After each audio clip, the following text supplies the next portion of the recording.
Intimacy आपको daily life का part लग सकता है, लेकिन जब भी अगर आप गर्भधारण करते हैं, गर्भधारण के बारे में सोचते हैं, आपके 1 से 2 महीने के बाद जब अगर आपकी प्लानिंग स्टार्ट होती है, तो आपको कुछ चेंजेस अपने माइंडसेट में भी लाने की ज़रूरत है और वो भी अपने इंटीमेसी के पैटर्न में भी लाने की ज़रूरत है। पूरे महीने रिलेशन प्लान करने से आपका गर्भधारण नहीं होता है, लेकिन सटीक दिन पे और सटीक टाइम पे अगर आप रिलेशन प्लान करते हैं तो ही आपके गर्भधारण होने के चांसेस बनते हैं।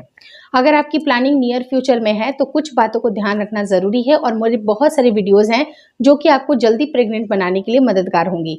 तो आज की वीडियो भी इक्वली बहुत इंपॉर्टेंट है कि आप जब रिलेशन प्लान करते हैं, पति के संपर्क जाने से पूर्व आपके शरीर में क्या क्या बदलाव होते हैं, उन सब के बारे में डिस्कशन किया है। वीडियो काफ़ी इन्फॉर्मेटिव है, प्लीज़ शुरू से लेकर लास्ट तक जरूर देखिएगा। नमस्कार दोस्तों, मेरा नाम हर्षिता वर्मा है और आपका मेरे चैनल ट्विंस माय वर्ल्ड पे बहुत बहुत स्वागत है।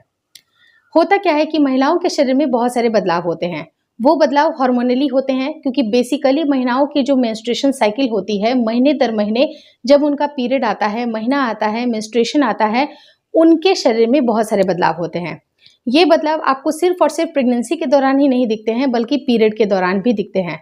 पीरियड में आपने देखा होगा कि महिलाओं का स्वभाव बहुत ही ज़्यादा चिड़चिड़ा हो जाता है, वो बहुत ज़्यादा परेशान भी फील करती हैं, कुछ छोटी छोटी बातों में वो बहुत ज़्यादा परेशान हो जाती हैं, उनको इरिटेशन होती है, उनके मूड स्विंग्स होते हैं और कई बार क्या होता है कि कुछ अच्छी चीज़ें भी खराब लगने लगती हैं और जो बुरी चीज़ है उसके ऊपर वो बहुत लाइटली फील करती हैं। तो आपको कहने का मतलब कि उनके मूड में अगर सडन सा प्रभाव हो रहा है, सडन चेंजेस हो रहा है, तो उस प्रभाव का कारण जो होता है वो होता है हार्मोनली चेंजेस आना।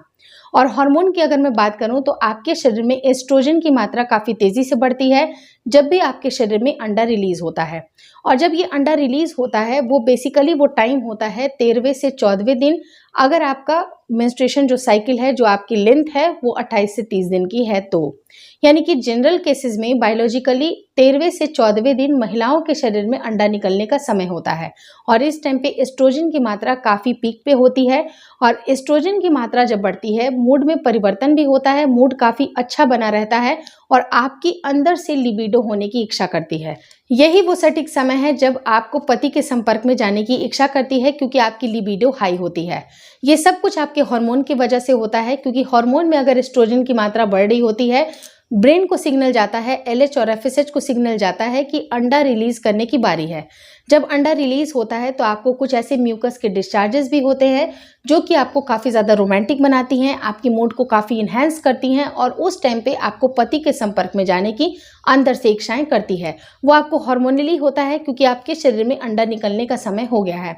और जब ये अंडा रिलीज होता है तो कुछ और भी चेंजेस आपके शरीर में होते हैं। वो होते हैं आपके म्यूकस के डिस्चार्ज, जो कि मैंने अपने वीडियो में बताया हुआ है कि जब भी उस डिस्चार्ज को अगर आप देखिएगा तो बिल्कुल पारदर्शी सा, एकदम पानी सा डिस्चार्ज होगा, लेकिन बिल्कुल चिपचिपा पदार्थ आपका रिलीज होगा, बिल्कुल एग वाइट के जैसे अगर कंसिस्टेंसी है। अगर इस तरह की कंसिस्टेंसी वाली अगर आपको डिस्चार्जेस आ रही है तो यही वो सटीक समय होता है जब भी अगर आपको रिलेशन प्लान करना होता है। तो यानी कि पूरे महीने जब भी अगर आप रिलेशन प्लान करते हैं तो उससे गर्भधारण होने के चांसेस नहीं बनते हैं, लेकिन 1 महीने में अगर 1 से 2 दिन भी अगर आपने रिलेशन प्लान कर लिया तो भी आपको गर्भधारण हो सकता है, क्योंकि वही वो सटीक समय है जब शरीर से अंडा रिलीज होता है।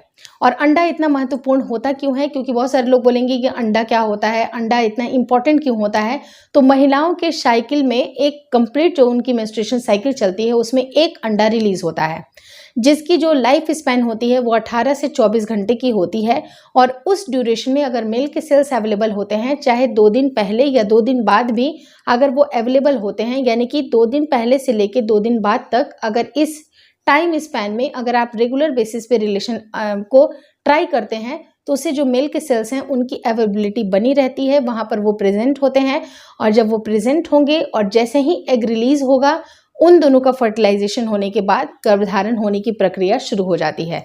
लेकिन पूरे महीने गर्भधारण के लिए प्लानिंग कर रहे हैं, हर दिन स्ट्रेस झेल रहे हैं, हर दिन बहुत ज़्यादा परेशान हो रहे हैं, रिलेशन प्लान करना भी आपके लिए बहुत ज़्यादा बोझिल होता जा रहा है, तो उससे बेटर है कि आप दोनों एक दूसरे के साथ समय बिताएं। सोचिए कि आपको क्या करना है, कौन सा वो सटीक समय है, आपको प्लानिंग करनी चाहिए या नहीं करनी चाहिए। अगर आपके शरीर में और भी ज़्यादा बदलाव आ रहे हैं, शरीर स्वस्थ नहीं है या बहुत सारे ऐसे चीज़ हैं जैसे हार्मोन की गड़बड़ी चल रही है, आपकी ट्यूब्स की ब्लॉकेज चल रही है, आपको पीरियड्स ढंग से नहीं आते हैं, तो ऐसे केस में रिलेशन प्लान करने के लिए हड़बड़ी आपको बिल्कुल नहीं करनी है। पहले माइंडसेट करना है, है आपको अपने शरीर के ऊपर ध्यान देना है। जब अगर आपकी मेंस्ट्रुएशन साइकिल बिल्कुल नॉर्मल हो जाती है, नॉर्मल अगर आपकी जो दिनचर्या चलने लगती है, आपको बहुत ज़्यादा मूड स्विंग्स नहीं होता है, आपको पीसीओडी, पीसीओएस की समस्या नहीं है, तो ऐसे केस में धीरे-धीरे आप प्लानिंग के बारे में सोच सकते हैं। लेकिन आप पीसीओडी और पीसीओएस के ड्यूरेशन में भी आप पीसीओडी या पीसीओएस के टाइम पे भी आप रिलेशन प्लान करके प्रेग्नेंट हो सकते हैं। उसके लिए एक सटीक समय और सटीक डाइट भी मैंने बताया हुआ है, जो कि एंड स्क्रीन पे एक वीडियो की लिंक ड्रॉप कर रही हूँ कि जिन महिलाओं को अगर ये समस्या आती है तो उनको अपने डाइटरी क्या-क्या चेंजेस करने हैं, जिससे उनके पीरियड्स बिल्कुल रेगुलर हो जाएँ और जब भी वो रिलेशन प्लान करें तो प्रेग्नेंट होने के चांसेस बन जाए। अगर इस वीडियो में दी गई जानकारी अच्छी लगी तो प्लीज़ लाइक कर दीजिएगा। चैनल पे नए हैं तो चैनल को ज़रूर शेयर और सब्सक्राइब करें और मुझे इंस्टाग्राम पे और फेसबुक का जो मेरा पेज है उसको लाइक और शेयर करना बिल्कुल ना भूलें। Thank you so much for watching twins my world.